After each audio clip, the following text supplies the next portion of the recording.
친교가 있어요. 친교. 펠로우십입니다. 펠로우십. 이 하나님의 임재 속에 우리가 평화에 찬양할 때 평화의 교제 주님께서 주시는 사랑으로 당신을 사랑합니다니 뭐 축복해요, 사랑해요 이런 찬양하면서 옆 사람 하나님 사랑합니다, 축복합니다. 그때만 펠로우십을 하는 게 아니에요. 코이노니아. 이 펠로우십이라는 예배 전체를 통해 그 순간을 통해서 아 예배에 이 펠로우십 전체 있구나 하는 것을 경험하기 위해서 그런 노래를 하면서 우리가 하는 거지 예배 전체가 하나님의 임재의 펠로우십이에요. 하나님의 임재에 나가는 거죠. 그래서 이 친구 펠로우십이라는 것은 우리가 막 게임을 하고 노는 거 그런 것이 아니에요. 그건 또 그런 것도 나중에 되긴 하지만 더 중요한 건 성삼위고 성부, 성자, 성삼위체의 임재 안에 들어가는 것 그게 진짜 펠로우십이에요. 하나님이 예배 안에 임하시기 때문에 그 임하시는 분으로서 내 영혼이 소생하는 것이고 내 영혼이 변화되는 것이고 이런 그 경험을 하는 것 그 안에 진정한 펠로우십. 여러분 친구가 아무나 저 사람하고 나하고 이게 그냥 기분 나쁜 것이 있으면 펠로우십이 안 돼요. 어떻게 되겠어요? 그러니까 하나님과의 친교가 된다는 것은 하나님의 임재 안에 들어가서 이 하나님의 임재 안에서 거룩, 이 거룩을 경험하는 게 거룩. 이 펠로우십의 핵심은 거룩에 있어요. 거룩, 그건 뭐겠어요? 거룩하신 하나님의 임재 앞에 내가 나아가는 거예요.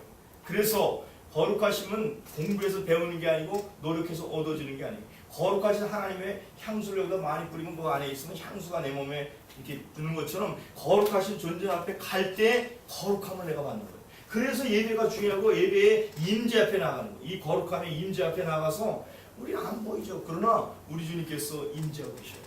그래서 이 하나님의 거룩을 배우는 것이 된다. 그런 거죠. 이제 마지막으로 우리가 또 세상으로 다섯 번째 나아가면 또 다시 나아가면 그래서 세상으로 나아가는 거죠. 그래서 우리가 이제는 하나님의 은혜와 사랑을 받고 세상 우리가 옛날에는 월화수목금토일 이렇게 달력이 되는 그런 달력도 있었어요. 그렇지만 뭐부터 시작해요?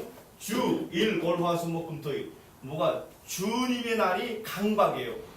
우리 음악에서 강량약, 중강량약 강박이 촉대로 되는 거예요. 하나님의 은혜를 받고 세상에 나아가서 그 은혜의 힘으로 세상을 승리하는 거지 내가 다 이거 보러다가 이렇게 해서 하는 게 아니에요. 무슨 말인지 아시죠? 그래서 예배가 너무 중요한 거예요.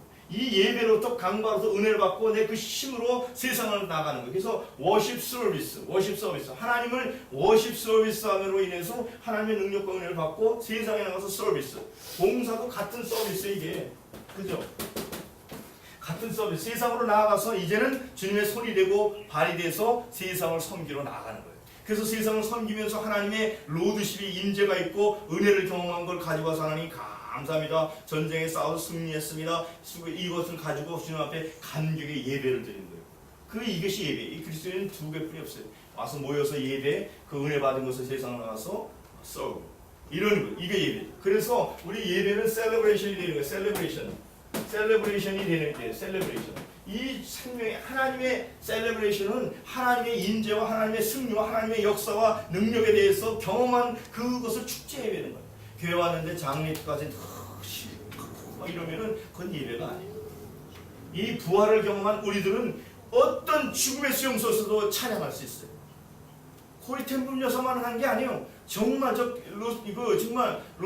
이 독일군들의 그 가스 체인버 속에서도 죽어가면서 하나님을 찬양했어요.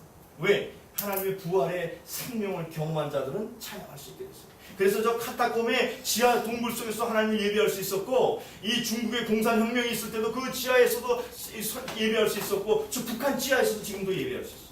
이 예배 하나님의 부활의 생명을 가지고 있기 때문에 우리가 할 수 있는 그 힘으로 부활의 능력으로 세상에는요 제일 두려운 게 죽음이에요. 죽음을 이길 수 있는 건 부활뿐이 없는 거예요.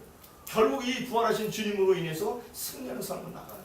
이것이 우리 기독교인의 예배예요. 이렇게 보면 이 다섯 가지 예배가 너무나 중요한 이 내용들을 해서 그래서 그런 말이 있는 거예요. 예배에서 승리해야 인생에 승리한다고 했어요. 여러분 꼭 명심하고 자자손손에게 이것을 꼭 가르쳐 주셔야 돼요. 예배에서 너는 반드시 락펠러가 어떻게 설명해서 그 어머니가 너는 예배의 승리자가 되어야 된다. 그래서 첫 번째가 뭐겠어요? 하나님을 너의 아버지처럼 섬기라.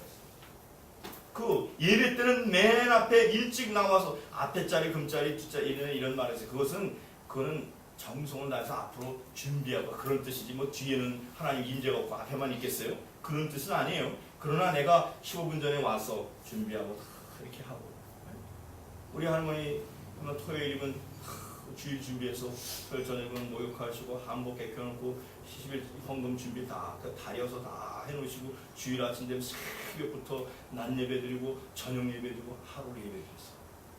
이게 우리 전통이었어요. 이게 살아나야 되는데 지금 이게 그냥 뭐 여기 그냥 뭐 예배 때 그냥 너무나 이게 정말 너무나 예배가 하나님 보시기에 너무나 안타까워. 내가 더 이상 얘기는 안 하겠어. 또 혹시나 잘못되면 또 시험 보셨습니까? 그러니까 여러분 핸드폰 밖에다 두고 오세요. 예배를 핸드폰 탁 들고 나가요. 어디 하나님 앞에 예배하는데 핸드폰에 내가 다른 아젠다가 있을 수가 없어요. 하나님의 임재 앞에 그것이 거기 죽고 사는 문제가 있다 그러는데도 그렇게 죽고 사는 그게 아니에요. 그게 뭐 이렇게 집에 불이 난다고 뛰어가봐야 불 난 거 끌 수도 없어요. 여기서 기도하고 있으면 불 다 그러면 보험에서 다 해서 그보다 더 갑절로 이렇게 해주시면 그 은혜예요. 그게 뭐이 그거 가지고 내가 뛰어간다고 되는 게 하나님의 임재와 하나님의 능력으로 살아가는 사람은 그렇게 살아가고 그렇게 결단하고 나가고 성서의 인물들이 다 그렇게 한 것이지 뭐 그 아브라함이 부를 때 갈대우를 떠날 때도 그렇고 노아가 드릴 때도 그렇고 다 그런 결단이고 그런 하나님을 우선시해요. 이것이 예배입니다. 자, 여러분들이 저와 이 예배로서 승리하시기를 주님의 이름으로 축복합니다. 기도하겠습니다.